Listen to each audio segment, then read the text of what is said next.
Добар ден, криптоентузијасти, како што веќе најавивме од текот на вчерашниот ден, денеска имаме видео за геополитика и крипто, со тоа што она што го најавив за денешното видео за геополитика нема да успееме да го направиме затоа што има премногу материјал, што значи дека споредбата со војната на Хезболах и Израел во 2006 година нема да биде направена денес, ќе биде направена потенцијално во следното видео. Денеска имаме многу побитни теми, односно мораме да разговараме за оно што генерално се случува после бомбардирањето на Израел од страна на Иран. Ова е тешка компликација, ова е тешка ескалација и мораме соодветно да обрнеме внимание. Како што веќе кажав текот на вчерашниот ден, ако ја немавме оваа ескалација, ќе имавме буквално корекција до горната граница на овој канал и цената ќе продолжеше нагоре како што тоа и се случуваше во првиот дел од денот, пред да добиеме напад од страна на Иран врз Израел. Така да, ова што гледате моментално, оваа подлабока корекција е директно поради овој напад. Со тоа што ако се сеќавате, јас веќе недели дена, значи повеќе недели наназад, кажувам дека имам повеќе од 3%, веќе повторно, пред тоа 4, па ги намаливме до 2, па сега додав уште 1, значи имам 3% настрана кои што моментално стојат во потенцијал за уште поголема ескалација. Затоа што ескалацијата ќе биде најголема кога потенцијално Израел би извршил повторно враќање на ово што моментално се случи врз Иран, односно така речено повратен удар. Сега останува да видиме за сето тоа малку подоцна, но за сега она што треба да се фокусираме уште еднаш зошто се тоа. Односно, еве прост пример, тоа што постојано го зборуваме. Во моментот и почетокот на ескалацијата ние имаме 3 последователни денови раст на DXY. Односно, вредноста на доларот расте. Зошто вредноста на доларот расте? Затоа што имаме раст на нафтата, односно цената на нафтата во оваа ситуација.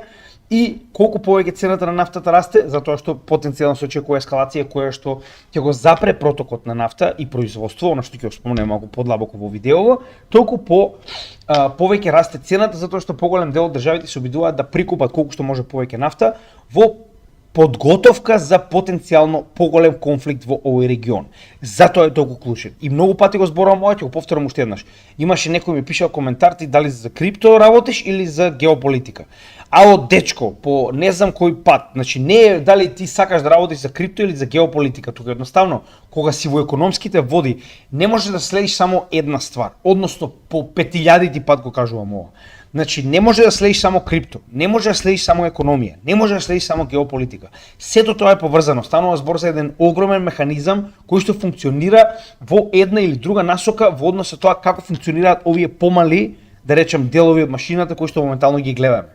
Така да во оваа ситуација гледате дека ескалација на Блискиот Исток, како што јас се убив од зборување, ќе предизвика раст на цените на нафтата, со тоа ефективно ќе предизвика раст на цените на доларот, а погодете што, се останато ќе почне да губи на вредност. Еве во текот на вчерашниот ден имавме 1% на пад на S&P 500, 1,4% пад на Nasdaq, 1,5% пад на Russell 2000 и нормално сето тоа го видовме и во крипто секторот, со тоа што алткоините потенцијално изгубија многу повеќе нормално од самиот биткоин. Сега, ова многу пати сме го објасниле, еве уште еднаш прост пример. Значи ова е буквално како по дефиниција, како одреден воен конфликт кој што, не зборуваме за било кој конфликт, зборуваме за конфликт кој што има ефект врз, така речено, целата економска сцена глобална, заради тоа што е во подрачје кое што е богато и кое што е најголем производител и најголем извозник на нафта. Затоа што нафтата моментално го движи светот. Не Тесла, туку нафтата го движи светот и затоа не можеме да го игнорираме затоа што гледате што се случува. Ако го игнорирате на сопствена штета. Односно во оваа ситуација, економски и да речам во оваа ситуација како искусен инвеститор, значи оние кои што знаат да ги користат овие ситуации за да го надградат своето портфолио или пак да излезат и влезат во позиција, зависи што правите на пазарот, многу подобро си поминуваат од оние кои што ги игнорираат овие работи. Мене не ме интересира геополитика, јас се занимавам само со крипто. Нормално ќе се случи да ви падне сето ова што сте го купиле во вода, не знаете ни поради која причина. Така, затоа пак ќе кажам, значи ја не ме интересираат сите, ме интересираат македонците. Опаметете се, не е тоа дали вас ви се допаѓа или не, значи затоа и постојано го зборам ова. Дали се што работите во животот вас ви се допаѓа? Дали се што работите го работите затоа што ви е, не знам, хоби или пасија? Не. Нормално, некогаш правите работи кои што не ви се допаѓаат. Така и во оваа ситуација. Не е дали ви се допаѓа вас геополитика, туку дали вас ви е потребна геополитиката и знаењето во истата. Сега, да се вратиме на она што е најбитно. Нормално, еве, уште еднаш, огромна количина на лонг позиции ликвидирани, 450 милиони, затоа постојано велам. Без разлика колку сте сигурни, јас долгорочно сум сигурен дека бул маркетот е пред нас и дека ќе имаме ситуација во која што ќе растат цените на криптовалутите. Но не можеме да бидеме 100% сигурни никогаш и затоа во оваа ситуација еве уште еден пример, значи Black Swan настани се случуваат постојано. Фактот дека ние успеавме да излеземе надвор од овој канал, многу од луѓето почнаа да ставаат под истиот, односно под оваа горна линија, значи лонг позиции со со стоп лос негде овде. Така, што се случи? Буквално го искористија тоа против вас за да ви ликвидираат и за да ви практично купат на многу пониска цена. Значи бидете паметни, не користете леверидж, затоа што посебно кога имаме вакви ескалаторни ситуации каде што предупредуваме постојано, не користете леверидж. Значи знаете дека јас не можам да ви давам финансиски совети, ова не е финансиски совет, но е личен мој совет од моје лично искуство, не користете леверидж, затоа што колку лесно може да направите, толку лесно може да изгубите пари. И во исто време додека сите продаваат, погодете што, BlackRock продолжил да купува 40 милиони купени биткоин во текот на вчерашниот ден и покрај тоа што имавме практично бомбардирање. Сега во Ethereum гледаме дека нема, но во биткоин гледаме дека иако имало солидна количина продадени поради страф очигледно од ескалација, Fidelity 144, Bitwise 32, ARK Invest 84 продадени. Ова се милиони долари вреден биткоин, а и понатаму BlackRock продолжува да акумулира. Ова треба да ви каже нешто. Со тоа што, еве како изгледа, значи иако ова мала корекција моментално што го гледаме, и понатаму да не забораваме дека големата корекција е веќе направена и верувам дека ова беше само мал дел кој што набрзо ќе биде заборавен. Но како и да е, сето ова зависи од тоа како ќе се движат работите, односно моментално сите очи буквално се вперени кон Израел и што истиот ќе направи. Значи уште еднаш да не забораваме во текот на вчерашниот ден, се ќе објасниме постепено, но прва и најбитна работа е тоа дека повеќе од 250 проектили лансирани од страна на Иран буквално падна околу Тел-Авив, со тоа што немаше значи ниту една од овие мети да биде цивилна, односно сите беа воени бази. И сега најнаш овдека испаѓаат копитава од Исраел и Мурика да кажат како не убија никого. Не бе брат.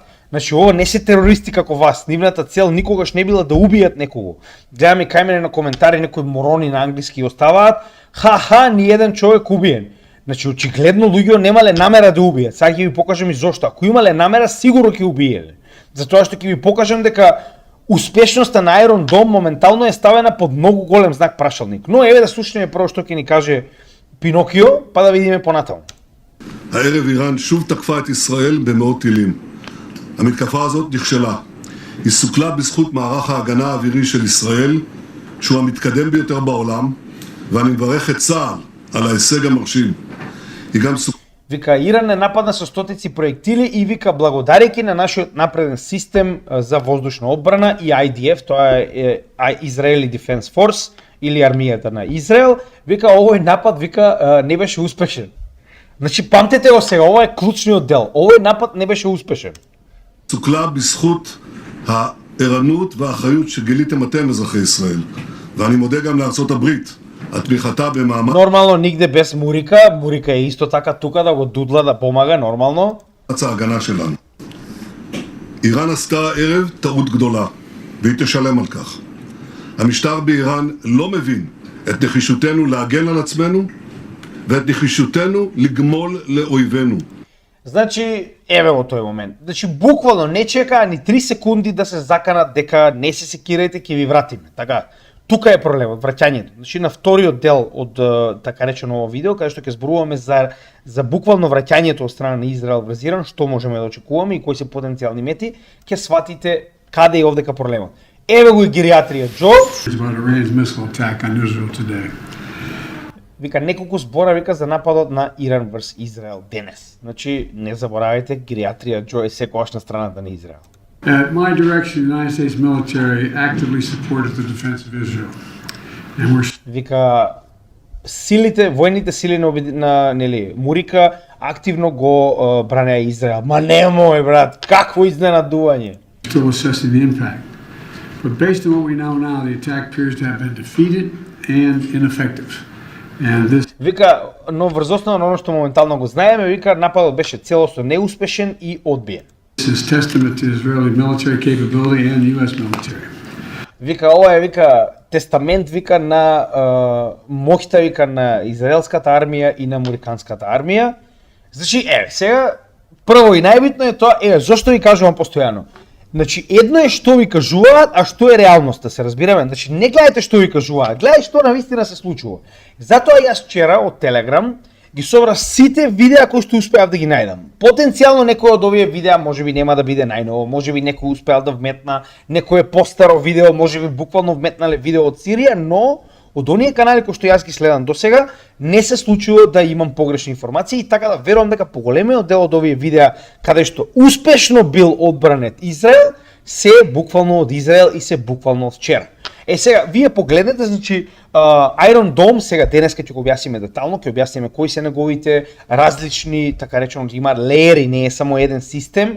Од друга страна ќе покажеме какви се овие проектили кои што Иран ги користел за да успее да ја пробие оваа заштита и вие сами одлучете дали Гериатрија Џо и Пинокио ви кажа дали е тоа така или не, или дали се во право. Така, значи не заборавајте дека оној систем кој што го има Израел буквално ја пресретнува доаѓачката ракета или проектил што и да е и експлодира до неа со цел да ја детонира пред да падне нормално на територијата на Израел. Да видиме дали и колку успеале да пресретнат од ора што моментално се случуваше вчера. Една. Две. Толку две. Значи од 10 проектили пресретнаат две. Браво, голем успех. Ова сигурно, да, гледате, ова, знаете како? Успешно се одбранија со глава во колено. Вика, успешно се одбранивме откако проектилите на Иран паднаа врз базите во Тел Авив. Да, гледам. Сосема успешно. Браво, секоја чест за тоа како добро им работи системов за одбрана. Гледам. Ова сигурно неуспешен напад е овдека, да. Како ви делува вас? Неуспешно? Уште еден неуспешен напад.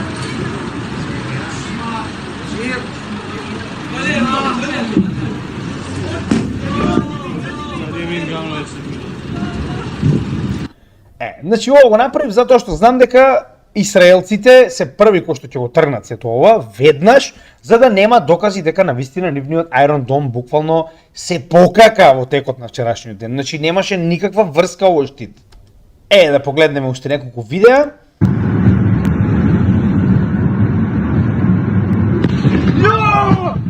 Уште еден успешно одбранет проектил од Иран, секоја чест.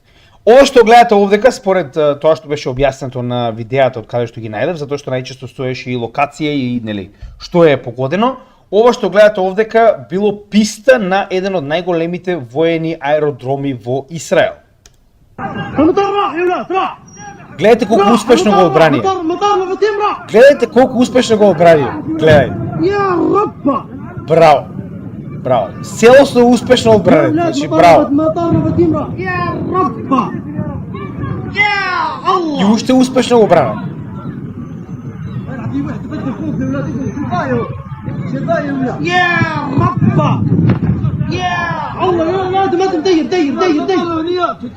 Така. Значи тоа било аеродром, а сега слободно после овој напад може кромпири да саѓате таму затоа што дупки има, само треба уште кромпири да си донесете за расад. Така. Исто и овдека гледаме успешна одбрана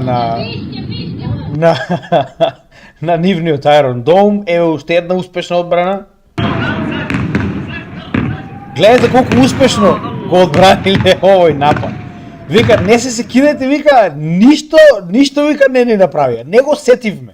И сега пак ќе ве потсетам, на волку паднати проектили, дали вие мислите дека ако сакал Иран да предизвика колатерална штета во цивили, немало да го направи тоа? Значи тоа било само да бидат наменети овие цивили во центарот на Тел Авив, верувајте ми, она глувците што се кријат доле по дупки, сигурно ќе го осетеле ова малку поинаку. Ова обрането ли? Ја ваму не успеав да видам ниту еден проектил кој што успеа да биде пресретнат во гледајте. Ниеден не успеа еден. Ево, толку, еден. Па успешна одбрана, брат. Успешно. На секој 10 успеавме еден да се бориме. Уште една успешна одбрана, погледнете. Ниту еден проектил не успеа да погоди својата цел. Вика целосно бе еден, добре, целосно вика беше запрен, вика нападот на Иран, вика нема никаква штета.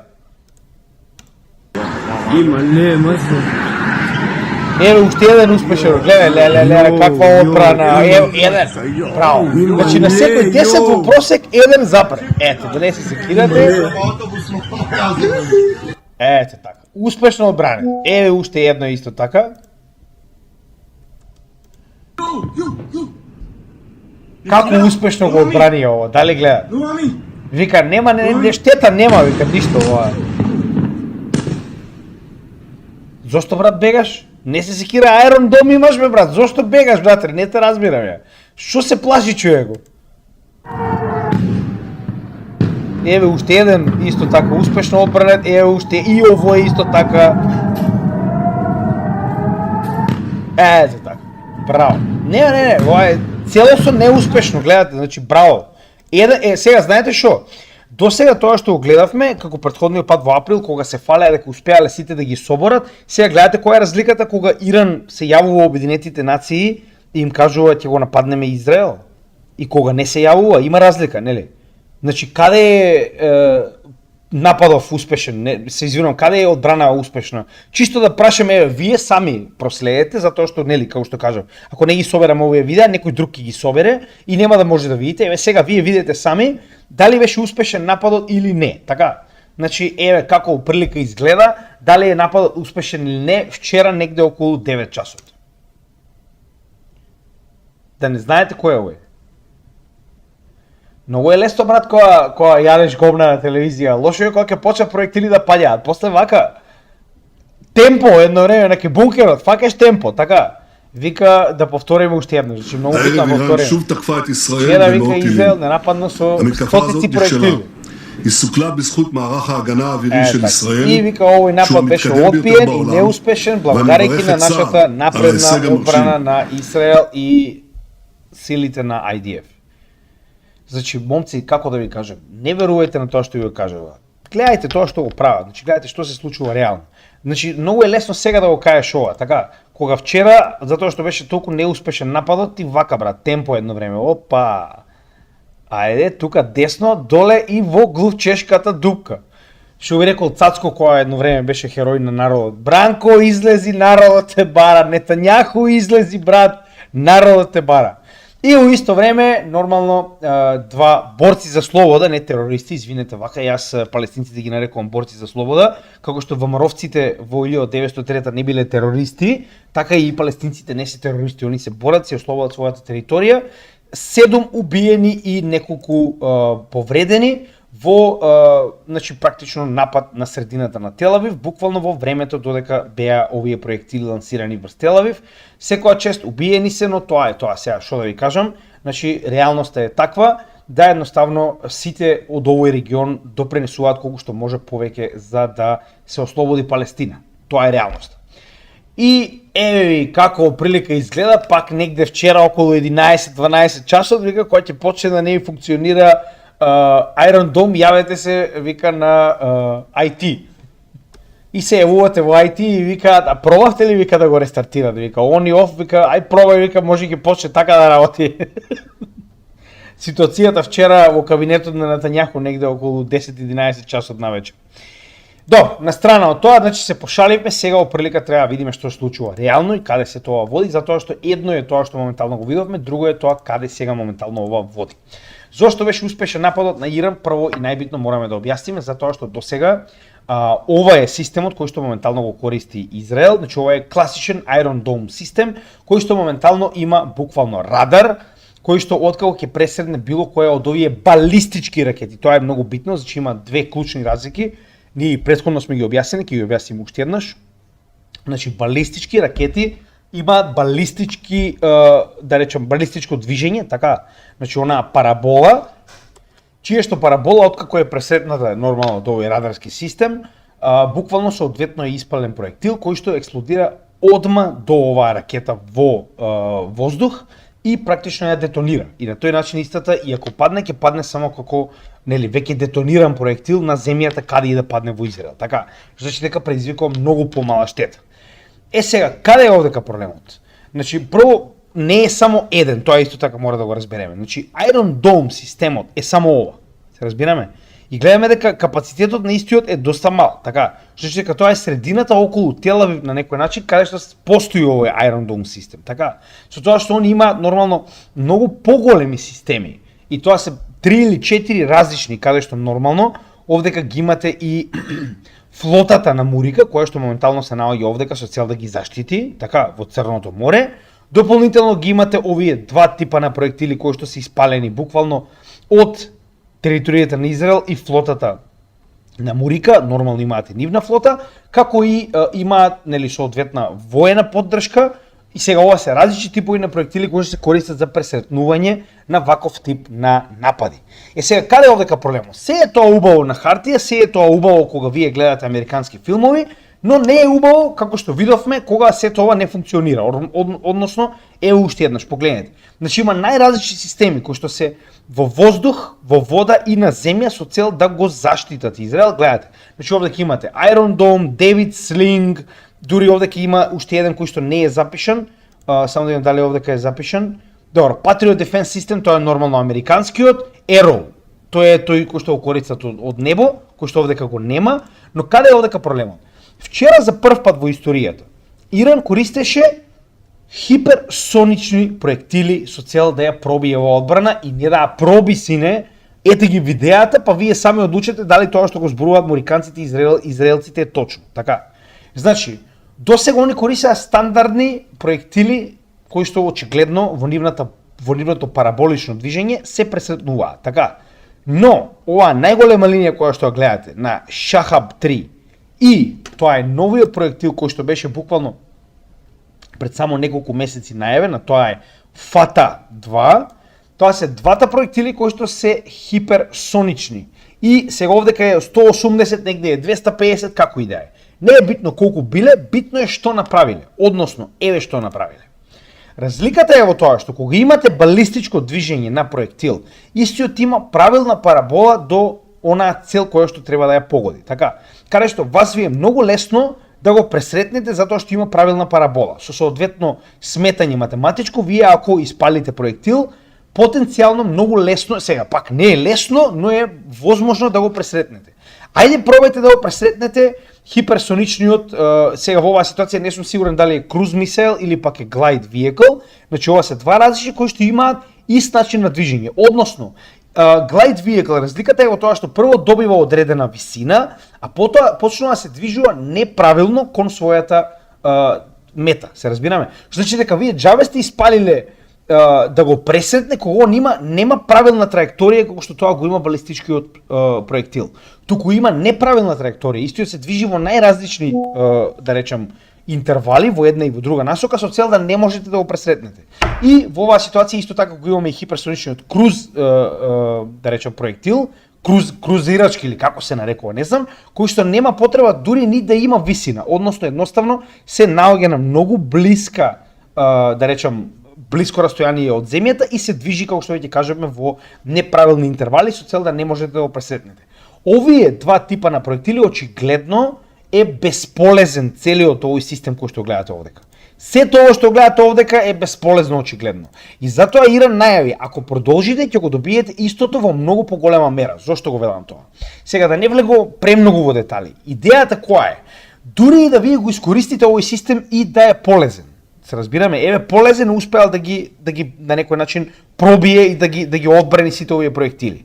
Работата која што не ви ја кажуваат е дека овие батерии, без разлика дали е Iron Dome, дали е David Sling, имаат одредена количина на проектили. Со тоа што вчера, значи пак ќе кажам, многу ќе биде долго видеото, ако го уклучам и тоа, еве ви кажувам на брзинка, можете сами да го потврдите се тоа.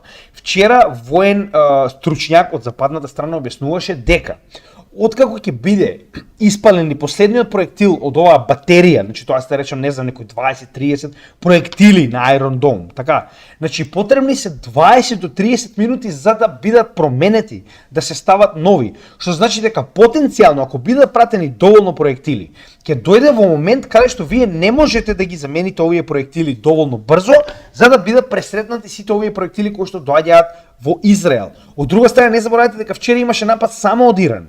А што правиме ако сега има напад од Иран, од Хезбола, од Сирија, од Ирак, од Јемен? Што правиме тогаш?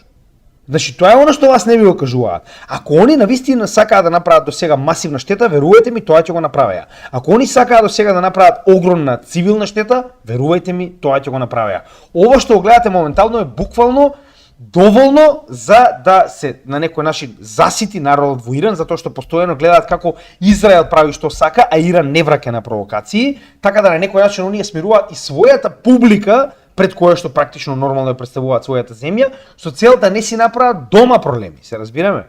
Значи, пак ќе кажам, очигледно, според тоа што го видовте на видеата, ако они сакале да направат цивилни штети ќе имаше. И нормално сега овдека доаѓаме во ситуација дека пак, значи, се очекува јака реакција од Израел. Сега влегуваме во следниот момент кој што е многу битен. Значи, не заборавајте дека пак, ова ќе оди tit for tat, како што одеше до сега. Они не нападнаа, па ние ги нападнавме, па они не нападнаа, па ние ги нападнавме. Каде е овдека проблемот? Знаете, има една, па сега јас не сум верник, но ова е навистина библиска, да речем, реченица, вели, знаете што е проблемот, вика, со око за око? На крајот вика сите се слепи. Затоа што око за око нема крај. Јас око за око нив, па они око за око нас, на крајот сите се слепи, така. Па за жал, натаму сме тргнати овдека, тоа е проблемот. Но ние ќе се задржиме на економскиот фокус и тоа е многу битно да го објасниме сега. Значи пак, зошто јас постојано зборам, ние ова го објаснувавме пред да речем 2-3 месеци, јас се уште се држам до истите тие објаснувања, но еве сега пак ќе го објасниме уште во поголем детал, со цел да видите каде е овдека проблемот. Израел нема нафта. И да има, тоа е нешто малку. Израел нема газ и да има, тоа е нешто малку. Значи дека Израел и метите во Израел не се проблем. Проблем е фактот дека Израел ќе врати на Иран. Значи се разбираме, тука е најголемиот проблем. Најголемиот проблем е дека сега моментално практично Иран е тој кој што ќе го добие, така речено, одговорот за сето ова. И сега зошто е овдека проблемот? Значи зошто ние треба да се плашиме токму од одговорот? Прва и најбитна работа. Значи Иран, ова што ги гледате овдека, се локации на кои што се збогатува ураниум. Најчесто овие локации во исто време представуваат и нуклеарни централи. Што значи дека автоматски една од првите мети кои што потенцијално ќе биде погодена во Иран ќе биде токму овие мети, каде што има голема количина на концентриран ураниум. Дефинитивно ќе бидат напаѓани со оние bunker buster bombs, како што ги видовте во случајот со убиството на Насрала, со цел да се детонира тој ураниум кој што се наоѓа очигледно заштитено и нема да го остават надвор, така. Но проблемот е дека станува збор за голема количина на ураниум кој што потенцијално ќе биде нормално нападнат со цел да се направи максимална штета, а од друга страна да се неутрализира потенцијалот на Иран да направи нуклеарна бомба. Зошто го велам ова? Ова е истражување од 8 јануари 2024 година, ова е Институт за наука и интернационална безбедност, вели. Во однос на неговите капацитети од 2023 година, во овој дел овдека. Вели, потребна е само, верували или не, една недела за да успее да, значи не само да го збогати ураниумот до доволна количина на збогатување за да биде користен како нуклеарна бомба, туку и да направи нуклеарна бомба. Една недела. Се разбираме? Значи, буквално во овој момент, според капацитетите кои што ги поседува Иран, потребна му е една недела за да направи нуклеарна бомба. Сите знаеме дека Израел поседува тактички нуклеарни оружја. Поседува 2 центри во кои што ги развива и ги произведува и ги чува. Така. Што значи дека автоматски во оваа ситуација ова ќе биде првата мета која што може да предизвика голема нуклеарна катастрофа, значи тука без зборови, а второ и најбитно ќе предизвика Иран да забрзано направи нуклеарна бомба и да го врати ударот. Се разбираме? Значи ова е многу голема ескалација и мораме да ја земеме во предвид. Не велам дека ќе се случи, ви кажувам кои се најлошите сценарија. Друга битна работа. Ова е целата инфраструктура на Иран која што овдека може да видите. Значи од рафинерии до гасоводи, до нафтоводи, до полиња. каде што сето ова ќе биде нападнато. Се разбираме? Значи сите овие центри кои што моментално имаат така речено, нели, било каков тип на конструкции, како рафинерии, како нафтоводи, сето ова ќе биде нападнато. Со тоа што знаете и сами од претходни искуства во Ирак и во Сирија, значи една од најлошите работи кои што може да ги направите е да ги детонирате овие големи полиња на газ, овие големи полиња на нафта, каде што буквално не можете после да ги изгасите овие полиња. Се разбираме? Значи, за да се направи максимална штета, затоа што главниот извор на пари на Иран и понатаму останува газ и нафта. Што значи дека Израел ќе се обиде да го елиминира овој приход на пари на Иран со цел долгорочно да го оневозможи да може да води војна. Значи, тоа е работата која што можеме да очекуваме од страна на Израел. Сега, првиот удар нормално ќе дојде поради тоа што на овој начин вие го елиминирате производството на Иран и иранската нафта, како и газ. Но овој пат ќе се држиме на нафта, затоа што нафтата е многу побитна.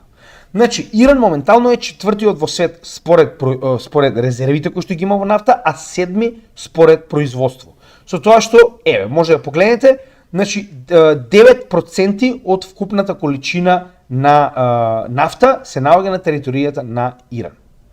Каде е овдека проблемот? Проблемот е што во исто време Иран се наоѓа моментално на, како ќе дојде, 2, 4, 6, 8, 9 место по производство, односно 4% од вкупната количина на нафта.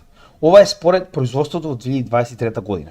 Значи, вие ефективно 4% од производството на нафта во светот ќе го елиминирате буквално во првиот ден кога ќе почне оваа војна.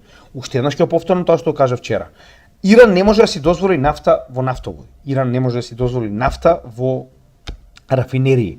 Затоа што ако бидат нападнати, штетата ќе биде многу поголема. Се разбираме? Што значи дека автоматски Иран мора веднаш да престане со производство и транспорт на нафта. 4% помалку на глобално ниво е голем шок, затоа што ова е нешто што се досавува на дневно ниво. Се разбираме? Каде е вториот проблем? Вториот проблем е што за за Иран да изврши притисок при потенцијално ваков напад, првата работа која што ќе ја направи е како и секогаш ќе ги затвори двата тесници, Strait of Hormuz и Strait of Bab el-Mandeb. Значи тоа се тесницот од Хормуз и тесницот Баб ел-Мандеб. Зошто? Затоа што овој тесниц се под директна контрола на Иран, овој тесниц се под директна контрола на хутите на Јемен, така? Што значи дека под директна контрола на Иран во исто време. На овие два тесници вие имате 8,6 милиони барели на ден и 20,9 милиони барели на ден поминуваат низ овие два тесници нафта. Погледнете, и тоа е во 2023 година, така. Со тоа што само овој овдека, тоа е така речено помеѓу Австралија и Азија, само тој тесниц има поголема количина нафта која што некогаш поминува, освен овој кој што гледате овдека, а тоа е Strait of Hormuz.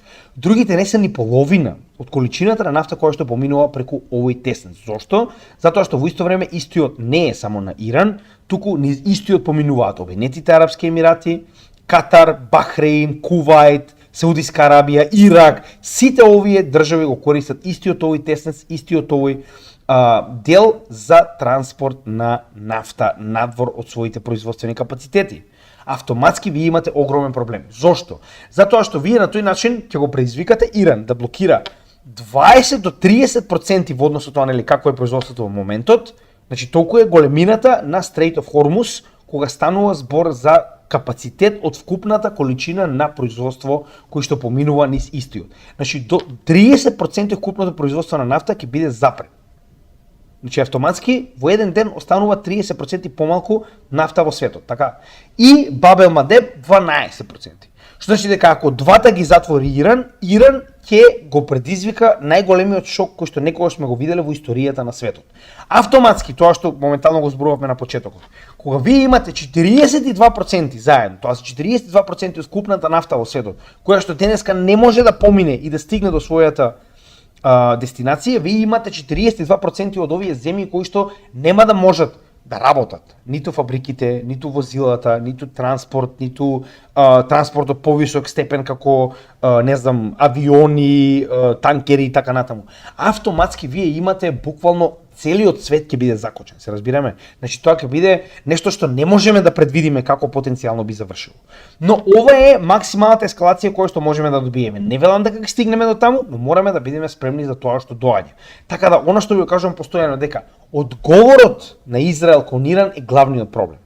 Што они потенцијално би направиле и како ова би ескалирало врз нивните пак ќе кажам, потенцијални мети, нуклеарни централи и нафтени и гасоводни, да речам, апаратури, производствени капацитети и така натаму. Сега, дополнително да не забораваме дека ова не завршува овде. Зошто? Иран не е сам во оваа војна. Значи, тоа е еден од главните проблеми, што на крајот не е од очекување дека во Украина ќе почне Трета светска војна, ќе почне на Блискиот Исток. Односно, не за џабе Шојгу беше во посета на Иран во моментот кога беше првата ескалација во април. Во исто време, 6 август 2024 година, ова се детали кои што мене не ми бегаат. Русија праќа Air Defense системи, односно системи за воздушна одбрана на Иран. Ова не е за џабе. Значи, овие држави соработуваат, торе нема да го прашаат Западот дали да соработуваат, се разбираме. Што значи дека во оваа ситуација вие имате веќе момент каде што Русија го спрема Иран за потенцијална ескалација од овој тип, очигледно. Така. Дополнително, вели, Иран и Русија се во следно ниво на воена соработка. 6 март 2024 година. Ова беше уште моментот кога за прв пат Иран почна да праќа шахид дронови, оние големи дронови самоубици на Русија. Односно, гледаме момент каде што се создаваат блокови. Западен блок кој што сите ни е познат, тоа е НАТО и Европа, и источен блок кој што моментално го гледаме многу јасно. Вели, после смртта на претходниот председател на Иран, падот на хеликоптерот, вели Русија и Кина стануваат многу поблиски до Иран. Значи, неминовно е, сите го гледаме тоа. Овој блок веќе е на пат да се создаде. И тоа автоматски на долг рок ќе предизвика токму тоа што никој не го сака, ескалација помеѓу блокови. Затоа што ниту на Русија, ниту на Кина не ја одговара Иран да ја изгуби оваа војна. Ниту на Русија, ниту на Кина не им одговара, не дај Боже, пак да добиеме инвазија слична на Ирак, како што тоа го видовме, нели, против Ирак, така, за времето на Садам Хусеин. А тоа е нешто што моментално се цели и во Израел и во Мурика. Ни влажен сониме да го освојат Иран, се разбираме. Но пак ќе кажам, значи прво како коалиционен партнер во БРИКС, второ како партнер за трговија и трето како воен партнер на Русија и Кина не им одговара Иран да изгуби оваа војна. И верувам дека ова што го видовме вчера е во блиска координација помеѓу Иран и Русија во најмала рака, а нормално и Кина. Зошто го велам тоа? Не случајно, пред да се случи овој напад, во утринските часови Путин го свика својот кабинет за безбедност и одржал седница според тоа што го дознавме од одредени вести и телеграм групи, буквално на тема потенцијална ескалација помеѓу Иран и Израел. Ова не е случајно. Од друга страна, не само глобални, локални партнери на Иран и понатаму остануваат и Ирак, и Сирија, и Либан, и нормално двата брега во оваа ситуација, Газа и западниот брег на Палестина и Јемен. Значи дека во оваа ситуација вие имате момент каде што не е Иран сам, ова не е Ирак. Ова не е времето каде што вие можевте во Ирак да влезете и да се борите само со Ирак, се разбираме? Така да, ова е една од работите кои што Западот мора да ги научи. Неговото време заврши. И овде ќе имате предупредување од еден од врвните генерали на Иран, за тоа што ќе се случи доколку Израел го врати ударот, а Израел веќе значи вети дека ќе го врати ударот. اگر رژیم صهیونیستی که به دیوانگی رسیده کنترل نشه توسط امریکا و اروپا و بخواد چنین جنایت‌های رو ادامه بده و یا علیه حاکمیت و تمامیت ارضی ما وارد عمل بشه، عملیات امشب با چند برابر بزرگی تکرار خواهد. Вели, доколку не биде контролиран Израел од собствените, така речено, собственици Мурика и Гейропа, значи вика ова што гледате моментално ќе биде повторено со многу појак интензитет во следната епизода. Односно, доколку се обиде да врати нормално врз Иран за ова што моментално го направил. شد و تمام زیرساخت‌های اونها مورد اصابت قرار خواهد گرفت. مردم اونها مورد И вика ќе биде таргетирана целата нивна инфраструктура. هدف قرار نگرفتن در حالی که این کار کاملا امکان Вели, нивните луѓе не беа таргетирани, иако тоа беше многу лесно достижно за нас, тоа што јас го зборувам цело време, доаѓаат, значи, исраелци ретардирани да се фалат како ни еден човек не бил убиен. Ало, Морону, ова не е Израел, нити сите не размислуваат како вас. Касапи! پذیر بود. Значи, тоа е оно што сакав да го кажам во однос на овој дел од конфликтот. Нормално конфликтот не завршува овде, имаме и многу вести од Либан и многу вести од Русија, но видеото е веќе премногу долго, станува спор за 40 минути, затоа се обидувам да ви го доставам она што е клучно, така, значи она што е најбитно во овој момент. Израел и понатаму не запира со бомбардирање на Либан со тоа што беше уништена и нивната национална телевизија. Потек веќе познат кој што ние лично го видовме со бомбардирањето на југословенската или српската национална телевизија, како сакате, зграда која што се уште стои уништена, за никој да не заборави какви варвари, значи какви ѓубриња се и НАТО, и Гејропа, и Израел, целата оваа западна ретардирана фела. Значи, моментално ова што го гледаме е катастрофа. Не престануваат да бомбардираат во Газа, не престануваат да прават рейдови во западниот брег, во исто време постојано го бомбардираат Либан и тоа веќе зборуваме главниот град. Значи претходно ние зборувавме, ако падне врз главниот град, тоа е проблем. Сега веќе на дневна значи база имаме цело со бомбардирање на главниот град на практично Либан, Бејрут.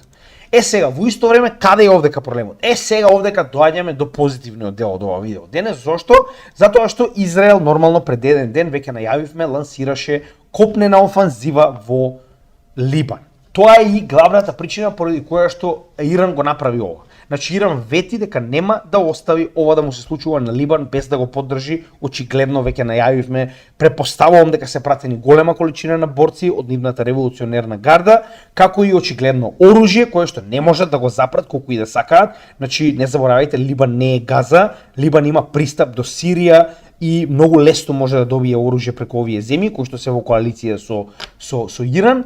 И овдека е сега една интересна работа која што затоа и сакав да ви го споредам ова. Во 2006 година се смета дека Хезболах победил затоа што им нанел тешки на некој начин штети на IDF, односно нивните копнени војски, затоа што овој предел на војна каде што они сега моментално влегуваат не е пустина, не е Прафова, не е Ирак и многу тешко можете да ги лоцирате и да ги елиминирате овие да речам локални пак ќе кажам сили како Хезболах. Од друга страна самото население е целосно опорно затоа што ова население вас не ве сака таму.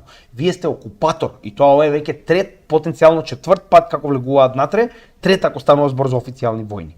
Што значи дека вие имате целосен отпор од камењата во Либан имате отпора, не па од останатите.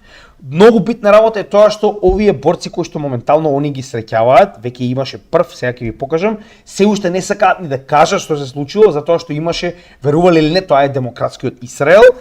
Сите, значи, од Сабелиново 5 часот пат до негде таму 12 часот имаше они го нарекуваат тоа новинарски молк, нели? Тоа е таа демократија. Не смее никој да каже ништо што моментално го нашол за да не им даде предност на непријателите, а тоа што го нашле е дека првата единица на Израел која што влегла во Либан е тешко оштетена. Значи, што моментално се случи? Еве јас тоа што успеав да го ископам затоа што скоро и да нема информации. Значи, нормално прво верувам на овие.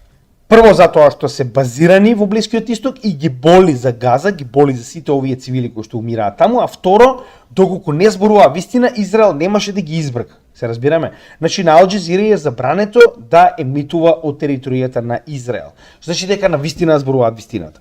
Еве да видиме што имаат да кажат во однос на нападот кој се случи денес пред само неколку часа. There's been a major security incident involving Israeli soldiers on the border with Lebanon. Israel said on Monday it had sent ground troops into Lebanon in what it said was a targeted operation against the Lebanese group Hezbollah. We've got Imran Khan standing by in Khasbea in southern Lebanon. First, we're going to go to Stephanie Decker in Amman. Вика ова утро, значи нели уште во понеделникот беше најавено дека се пратени трупи во Либан и дека тоа ќе бидат само ограничени операции со цел да се да се уништат инсталации на Хезбола. Значи, пак ќе кажем, тоа е како да почнете низ планинава да ги бркате комитите во Македонија. Ете, тоа го прават моментално. А вие многу добро знаете како турците си минале ако влезат во планина да ги бркаат комитите. Така, па тоа моментално го гледаме овдека, но во втора епизода, затоа што во 2006 година го направиле токму истото, а сега се многу поспремни, многу побројни и многу полути. She's in the Jordanian capital because the Israeli government's banned Al Jazeera from reporting from inside Israel. Steph, what more do we know about what's happening? Well, we're slowly getting a clearer picture at the moment. You have around 20 ambulances waiting in the north of Israel to receive Israeli soldiers. They're being evacuated from the Lebanese border area. Вели, на северната граница на Израел стојат 20 автомобили, односно комбиња практично на брза помош, за да ги евакуираат војниците од така речено Либан. Очигледно нешто им се случило. By helicopter. Now, other than that, it isn't clear. We do Значи, ова што гледаме овдека се буквално амбулантите чекаат евакуација на војниците од Либан со хеликоптер и се уште нормално никој не сака да даде никакви информации. Јас најдев информации од другата страна, затоа што имам некои интересни извори од Хезбола. know that in the morning there were various rocket barrages to that area from Lebanon into Israel. Of course, this is the border area where you have that buildup of Israeli troops. You also have two confirmed statements, one by the Israeli military saying that there were intense clashes in the border between Israeli soldiers and Hezbollah forces. And that has also been confirmed by Hezbollah. So it seems like it's the first face-to-face... Значи, ова е прв пат да се соочат. Значи, до сега, нели, очигледно имаше окупација, извинете, имате инвазија, значи практично имате влегување на непријателски трупи на ваша територија, а овој пат ова е потврдено и од Израел и од Хезболах дека се пресретнале и имало така речено, како што они го нарекуваат тоа, тешка пресметка. Incident since the launch of the ground operation. And certainly, you know, as we've been reporting, Israel really has the upper hand when it comes to firepower from the sky. But it was always going to be Hezbollah that had the strength of the upper hand when it came to any potential ground invasion. This is... Вели, сите знаеме дека Израел има предност кога станува збор за воен судир, така? Но вика, од друга страна па и сите знаат дека Хезболах има многу поголема предност кога станува збор за копнен судир, затоа што вие влегувате на непријателска територија, на крајно лош терен и во исто време значи имале добри 15 години да се подготват од претходниот удар, од претходниот судир за со огромно искуство од претходниот судир, така. Значи веќе знаат што очекуваат од стоката еврејска, така. Значи ова видео може многу лесно да го најдете, сега да не го пуштаме целото, затоа што веќе имате уште еден репортер кој што точно објаснува каде се тоа се случило. Станува збор за место така наречено Адаисе, така нешто. Со тоа што не е едно, туку сега се потврдени као наводно 3 инциденти, каде што само во овој град имало директна пресметка помеѓу трупите, а во другите станува збор за жртви од гранатирање. Со тоа што ова е од една од оние групи кои што ги следиме, кои што имаат врски до Хезбола, до Хамас, а тоа е Mi Observer, кој што вели дека моментално станува збор за судир помеѓу израелската војска и Хезбола во град наречен Мароун Ал-Рас, во кој што според тоа што они го објаснуваат, вели 20 војници се евакуирани, од кои што веќе има потврда и за смртни случаи во нивната Зив болница. Така да не се знае точно колку и што, но според она што го кажуваат, дори мислам дека дека беше напишено малку подетално, дека 5 офицери и војници биле убиени, а 20 се ранети од зајонистичката армија, според тоа што го кажуваат нели самите од Хезболах, и ова е видео од самата евакуација, така да успеале да го дочепат од негде. Очигледно нешто се случува, не е за џабе 20 амбулантни коли чекаат на северната граница на Израел.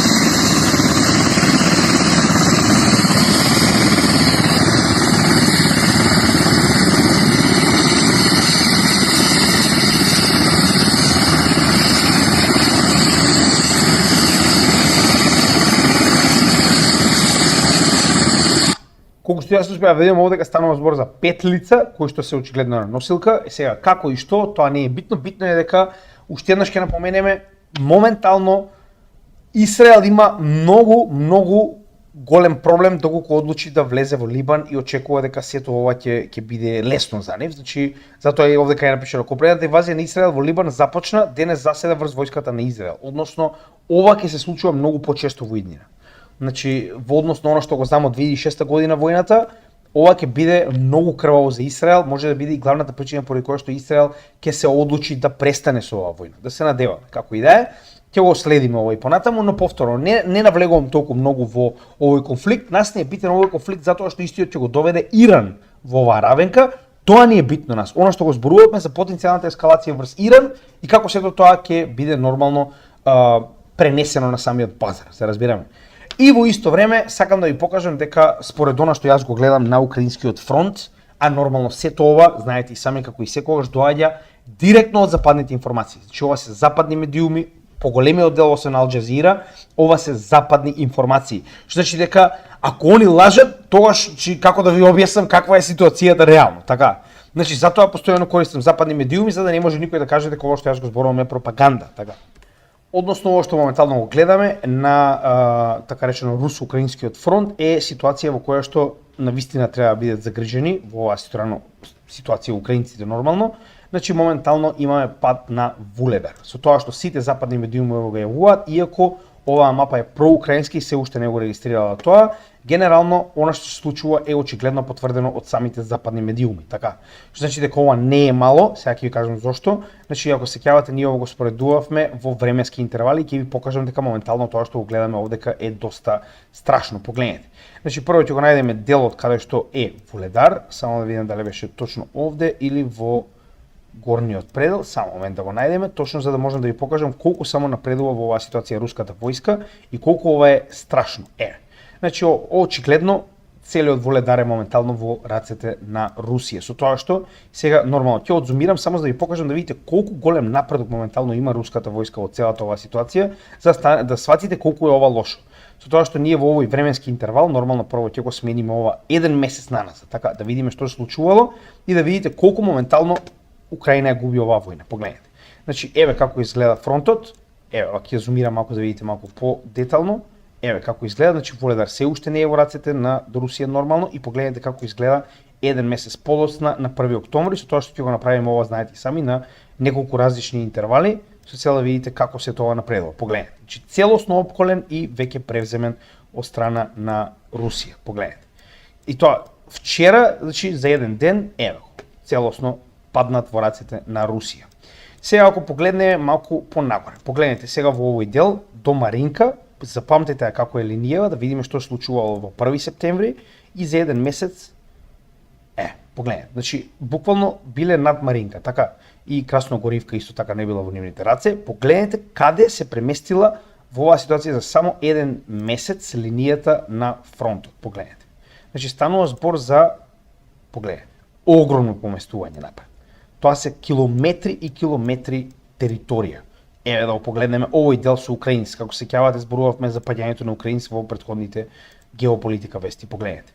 Значи буквално се пред украинск, така, значи се уште не е паднат заедно со Селидово, иако го погледнете моментално еден месец подоцна, значи погледнете која голема разлика имаме овдека.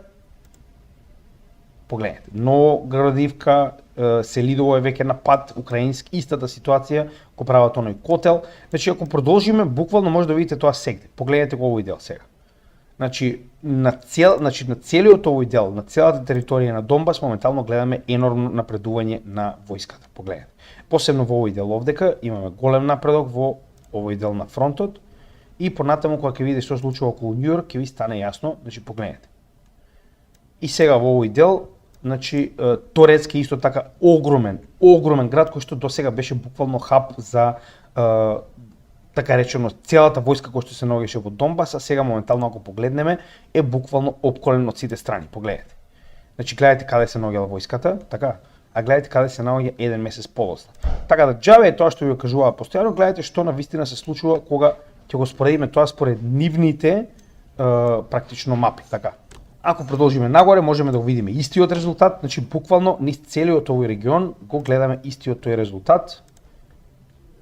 Погледнете, значи еве како изгледа, гледате го овој дел овдека, само ќе отидам малку погоре за да видите многу појасно како изгледа напредувањето, а со тоа што гледаме дека нивната територија која што окупираа во погледнете колку. Значи ваму била границата пред еден месец, гледате каде е сега. И ако продолжим нагоре, го имаме буквално истото ова, еве до час и фјар, ова целиот овој дел бил земен. Погледнете како изгледа, значи буквално застрашувачки, така, погледнете. Гледате колку напреднала војската до тука, така. Значи, џабе ви кажува некаков си победнички план катастрофа, кога гледаме на сосема поинаква ситуација на самиот фронт. Така, значи, џабе зборуваат, колку сакаат нека зборуваат, кога се гледа што моментално се случува, нема да продолжувам, затоа што мислам дека се многу јасни моментите овде, така. И еве што остана од нивната инвазија на Курск, значи ако го промениме на 1 септември, погледнете, тоест еве ќе го ставиме на 15 август, ќе им попуштам затоа што на август буквално 15 имаа најголема територија, погледнете. Значи еве 15 август целиот овој дел го имаат земено, сега имаат буквално само ова што моментално го гледате овде. Значи еве како изгледа нивната територија после 1,5 месец. Така, значи целиот овој дел им е одземен назад и буквално се заобиколени во овој град така наречен Суџа. Така да во целата оваа ситуација се тоа што моментално вакви глупости излегуваат како овој Моронов со нивните идеи за некаков си победоносен план, значи тоа е како да ви објаснам.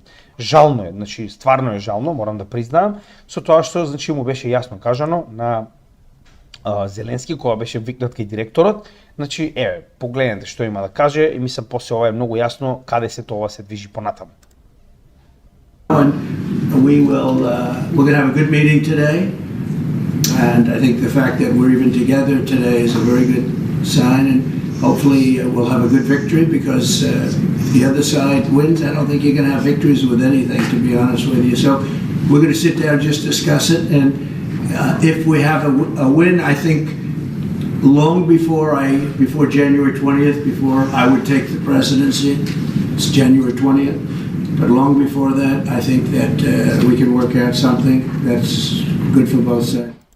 Значи, очигледно најавата е, според тоа што го кажа и самиот потенцијален следен председател на Мурика, дека доколку се случи практично да победи на овие избори, значи се очекува уште пред да биде во кабинетот да се почне со потенцијални преговори. Односно овдека веќе нема никаква врска тоа што сака да каже Зеленски, туку тоа што ќе кажат газдите во оваа ситуација, односно ваквите глупости план за победа, Господе Боже, значи со повеќе од пола милион војници мртви, немам зборови, но како и да е, гледаме каде се тоа се движи, ова е позитивно за нас, затоа што ако тоа се случи, автоматски ние доаѓаме во ситуација каде што една од овие големи глобални војни ќе заврши, така да пак се надевам дека ќе успее да победи Трамп и дека ќе го заврши овој конфликт.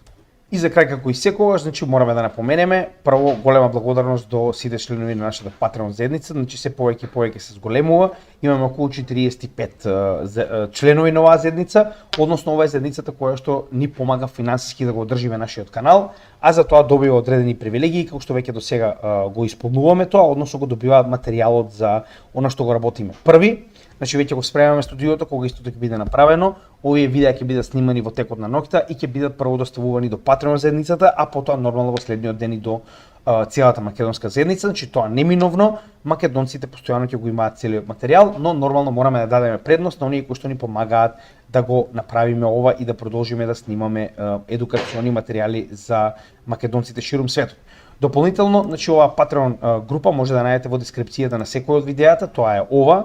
Значи многу лесно може да најдете како да станете дел од истата, а дополнително сите оние кои се нови на нашиот канал би ви препорачал да погледнете ова видео.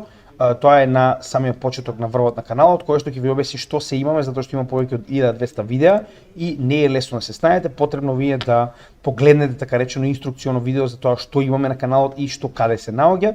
Дополнително во дескрипција на секој од нашите видеа може да најдете содржина за тоа што и во кој дел од видеата зборуваме, како што кажеме Patreon, нели самата група, односно ова заедница која што ни помага да продолжиме да работиме професионално.